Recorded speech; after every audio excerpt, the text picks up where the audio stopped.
আমি মালয়েশিয়ার জাতীয় ফল পেঁপে।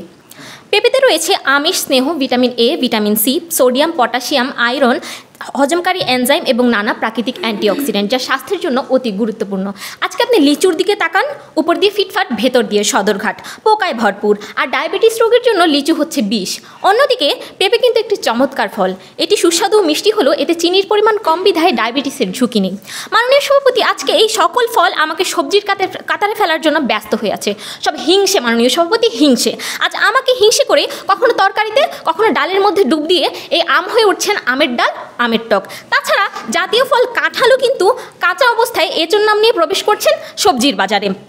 তারপর মাননীয় সভাপতি, এই যে তরমুজ, সেও কিন্তু আমাকে যাচ্ছে নয় তাই অপমান করে গেলেন। তাকেও কিন্তু লাউয়ের মতোই ছোট ছোট টুকরো করে তরমুজের খোসা দিয়ে তরকারি রান্না করা হয়। আর বাঙ্গি, সে তো শশার পিস তো ভাই, তাকেও তো কাঁচা হিসেবে সবজিই বলা হয়। তাহলে সবজির অপবাদ একলা আমার কেন? মাননীয় সভাপতি, এই যে কাঁঠাল মহাশয়া, ইনি হচ্ছেন গুরুপাক, যা আপনার পাকস্থলীকে গরম করে দেবে, পেট ফাঁপা এবং হাইপার অ্যাসিডিটির সৃষ্টি করবে। তাছাড়া আঁশযুক্ত কাঁঠাল খেলে গলায় আটকে সেটি আপনার জীবন নাশের কারণ হতে পারে। তাই জীবন নাশ সৃষ্টিকারী ফল কখনো সেরা হতে পারে না। তারপর রয়েছেন এখানে আম। জাতে ল্যাংড়া কিন্তু নিজেকে মিয়াজাকি বলে দাবি করেন। শুনেছি আমে নাকি ভিটামিন এ রয়েছে, কিন্তু এই আম যে রাতকানা রোগ প্রতিরোধ করবে কি, সে নিজেই চশমা পরে আছে। মাননীয় সভাপতি, লক্ষ্য করুন, আম হচ্ছে পাকিস্তানের জাতীয় ফল। দীর্ঘ 9 মাস যুদ্ধ করে পাক বাহিনীর হাত থেকে স্বাধীনতা মিলেছে ঠিকই, কিন্তু পোকাযুক্ত টক আমের হাত থেকে নিস্তার মেলেনি এখনও। আর ওই যে এক কোণে ফেটে চৌচির হয়ে পড়ে রয়েছে ফাটাবাঙ্গি, তার কথা আর কি বলবো, নাম নাকি তার মাস্ক মেলন। এই মুখোশধারী ফলটি কিন্তু হতে চেয়েছিলেন মিষ্টি কুমড়ো, কিন্তু পরিবারের চাপে আজ সে বাঙ্গি। এর নেই কোনো স্বাদ, নেই বয়স ধরে রাখার কোনো গুণ। মাননীয় সভাপতি, আজকে জাম এসে বলতেই পারে যে আমি মূল্য সাশ্রয়কারী একটি ফল, কিন্তু এও কিন্তু প্রতারণা। আজকে আপনি 100 টাকার জাম কিনলে আপনাকে 500 টাকার টুথপেস্ট কেনার প্রয়োজন পড়বে মাননীয় সভাপতি। তাছাড়া মাননীয় সভাপতি, কিছুক্ষণ আগেই তরমুজ এসে আপনাকে ন্যাড়া বলে যাচ্ছে নয় তাই অপমান করে গেলেন এবং বেলের ব্যাপারে সতর্ক করে গেলেন। মাননীয় সভাপতি, বেলের কথা শুনে আজকে আমার মনে হয়েছে এটি কোনো ফলের রাজ্য নয়, বরং ডায়রিয়া আমাশয় যুক্ত একটি রাজ্যের মধ্যে আমরা বসবাস করছি। মাননীয় সভাপতি, আজকে এই যে তরমুজ এসে আপনাকে বলে গেলেন ন্যাড়া এবং এত অপমান করলেন, এই অপমানের হাত থেকে নিস্তার পেতে হলেও কিন্তু আপনাকে আমার কাছে আসতে হবে। কেননা আজকে টাক ও চুল পড়া রোধের ক্ষেত্রে পেঁপে পাতা 100 কার্যকরী হিসেবে বিবেচিত হয়েছে।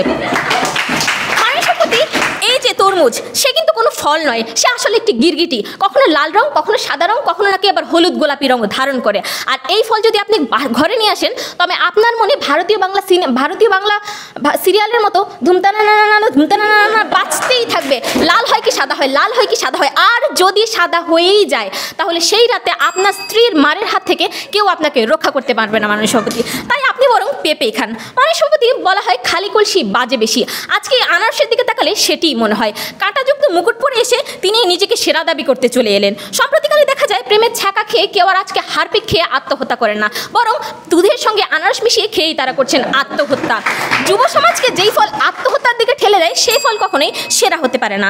মাননীয় সভাপতি, লক্ষ্য করুন, জ্যৈষ্ঠের এই বেলা তখনই মধুর হবে যখন আপনার দেহ মন চির যৌবন রবে। গ্রীষ্মের এই প্রখর রোদে রেডিকালার সানবার্নে যখন 20 থেকে আপনাকে বুড়ি করে দেবে, তখন এই পেঁপেকেই আপনার প্রয়োজন হবে।